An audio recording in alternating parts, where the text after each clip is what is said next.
Mr. Bertolt. I'm an Romanato. Thank you very much, Madam Chair. Thank you, Ms. Telford, for appearing. Ms. Telford, through you, Madam Chair, Mr. Brock provided the context of the special report, date stamped January of 2022. So now that he has provided that context, can you confirm that the Prime Minister received that document and did he read it? So in terms of the specific document that you're referencing that was mentioned in reporting, sorry, Madam Chair, that and that the previous member was mentioning, I can't speak to whether or not we've been briefed on any specific documents or any specific subjects. But taking a step back from that and to the member's second part of his question, of course the Prime Minister reads any documents he does receive. Thank you, Madam Chair. Ms. Telford, when was the Prime Minister first briefed about Beijing's election interference in the 2019 election? When? So you've received from, Madam Speaker, the committee has received from the NSIA the list of formal briefings that was put together as best everybody could in terms of formal briefings on subjects to do with election foreign interference. Ms. Telford, respectfully, through you, Madam Chair, I'm not just asking about formal briefings. I'm asking, when did the Prime Minister become aware of Beijing's election interference in the 2019 election? Just the date, please. It's been 5 months. It's been repeatedly asked. You're the top official in the Prime Minister's office. Canadians deserve to know when he first learned about it. Could you please answer? Madam Speaker, I would just Madam Chair, I would take a step back and just say this has been an ongoing conversation over many months and years as to what prospects were of potential foreign interference. It's why these different organizations were in place. It's why there was a report that came out of the 2019 campaign or election. Again, Ms. Telford, I want to be clear that Canadians deserve a date, so maybe to provide provide further clarity, the Intelligence Assessment Secretariat of the PCO prepared a daily foreign intelligence brief dated February 21st, 2020, in which that document has been produced to this committee, a heavily redacted version of that document. It speaks of, quote, subtle but effective interference networks in the context of Beijing and its interference in the 2019 election. It speaks of, quote, investigations into activities linked to the Canadian federal election in 2019 reveal an active foreign interference network. On what date did the Prime Minister receive this document? I could not tell you what date he did or didn't receive a document. Did the Prime Minister receive that document? I don't have that information in front of me in terms of that specific document you're holding. You don't have any information about that document. Now, it was a daily and foreign intelligence brief. Through you, Madam Chair, it was a daily foreign intelligence brief. Ms. Thomas said that it would have been in the Prime Minister's daily reading material. Would she be wrong? It may have been. I am not suggesting she's wrong. It's that I can't speak to where he was that day. Sometimes briefs come in a whole bunch of different formats because those kinds of pieces of information are not just floating around. So I don't know whether he got a verbal brief that day, whether he got a weekly wrap-up that week, or whether this was a daily one that he had on his desk. This document has been widely reported. It's one of the very few documents that have been produced to this committee, and it's highly relevant to the question of what the Prime Minister knew and when he knew about Beijing's election interference. And your inability or refusal to answer whether the Prime Minister had, in fact, read this document, was briefed about it, is troubling. It doesn't inspire confidence. In fact, it invites suspicion. And perhaps your unwillingness to confirm that is because, as Global News has reported, that document spoke of, quote, foreign interference networks in the Greater Toronto Area that implicate at least 11 candidates in the 2019 election, that Beijing's Toronto consulate was involved, and that it involved the clandestine transfer of funds. So, in other words, the Prime Minister seemingly knew as early as February of 2020 about candidates? Why has he misled Canadians for the past 5 months? So a couple of things, Madam Chair, is one, everything the Prime Minister receives, he spends a lot of time with, and he most definitely reads. So I can confirm that if they are documents that he received, he absolutely read them. Second, that he's briefed on matters of foreign interference and matters of election foreign interference as per the documents you have received on a regular and ongoing basis. And third, on the specifics of what you were referencing there, I can't get into, unfortunately, in this public setting, what was or wasn't briefed on in the level of specificity you'd like. Thank you. Mrs. O'Connell. Thank you, Madam Chair. Thank you, Ms. Telford, for being here.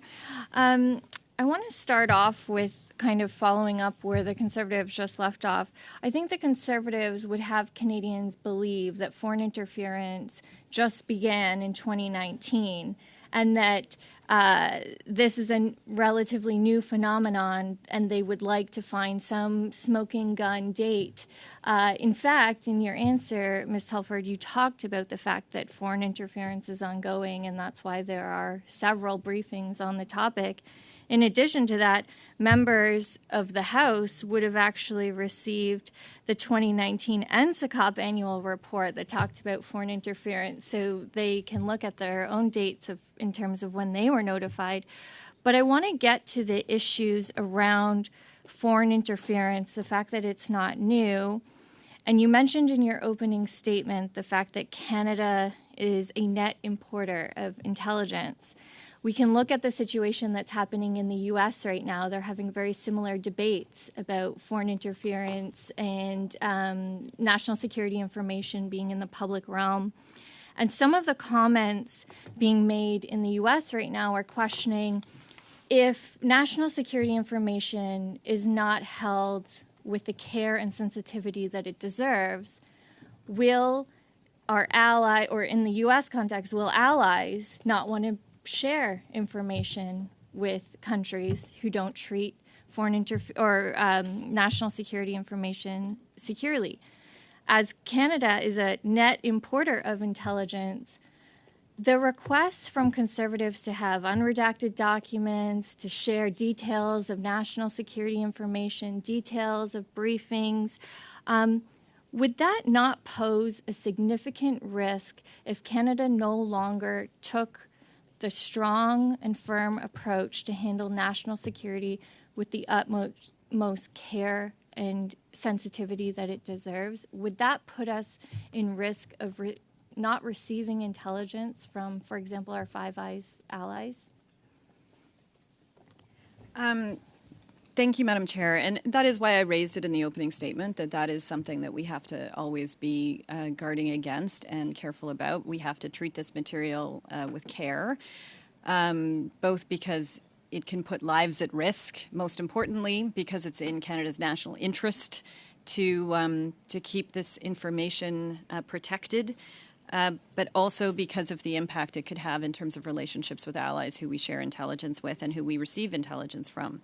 And it's actually one of the reasons that the government put into place NSICOP, because it was actually something we looked at our allies, many of whom already had organizations like that. And it was something that the government, before the current government, did not put in place and did not take any steps on this front, despite having been embroiled in the Afghan detainee issue, which I spoke to in my opening statement as well. They just continued to provide information or continued to refuse to provide information to the House when the House was looking for it then. And it was having lived through that experience that the Prime Minister made the commitment in the 2015 platform that we needed a body like NSICOP. And then some time was spent actually working with allies and learning from allies on how to put that together properly and in a way that could even be improved on from their own experiences before it was launched, I think, midway through the first mandate. Thank you. And Madam Chair, through you, The leader of the Conservative Party, Mr. Polyev, has said he refuses to get briefed on national security matters because he doesn't want to then be restricted to speak. The former leader, Mr. O'Toole, removed members from NSICOP. There were statements that the now leader of the Conservatives, but when he was the Minister of Democratic Institutions, didn't take action on strengthening our democracy because he felt it wasn't in his partisan issues. Yet, Conservatives continually remove their members from learning the facts of the national security situation going on in this country in a secure way. Yet, when you appear today, and reasonably so, say there are going to be limitations on some of the information you can share in an open setting, Conservatives say, what are you hiding, etc. Mr. Cooper's used collusion in the past. Could you maybe speak to the fact, the reasonableness that if Mr. Polyev doesn't want to be briefed so that he is no longer constrained to keep national security matters confidential, that can you perhaps speak to why the sensitivity around your testimony today? Just very briefly, I do sign documents that are declarations of indoctrination when in order to become cleared, and I take those things very seriously. And I think, as was mentioned, Madam Chair, even the leader of the official opposition takes them so seriously that that's why he did not want to be briefed or cleared. And so I think it sounds like people understand why I can't speak to these things. Thank you. Madame Normandin. Madame Normandin. Thank you very much, Madam Chair. Madam Telford, I'd like to come back to a response that you gave to my colleague, Madame Gaudreau, through you, Madam Chair. You mentioned that when information is received, the criterion that is used to know whether it would be transferred to the PM is obvious. You see it in the information, whether it should be sent or not. Would that follow under what is evident, for example, ridings that receive money directly or indirectly from the Chinese consulate in Toronto? So I will go back again, either to, as one of the other members of the opposition said, the Prime Minister's words or the NSIA words to this, in the NSIA's case, it was to this committee, or the Prime Minister's words in the House or publicly.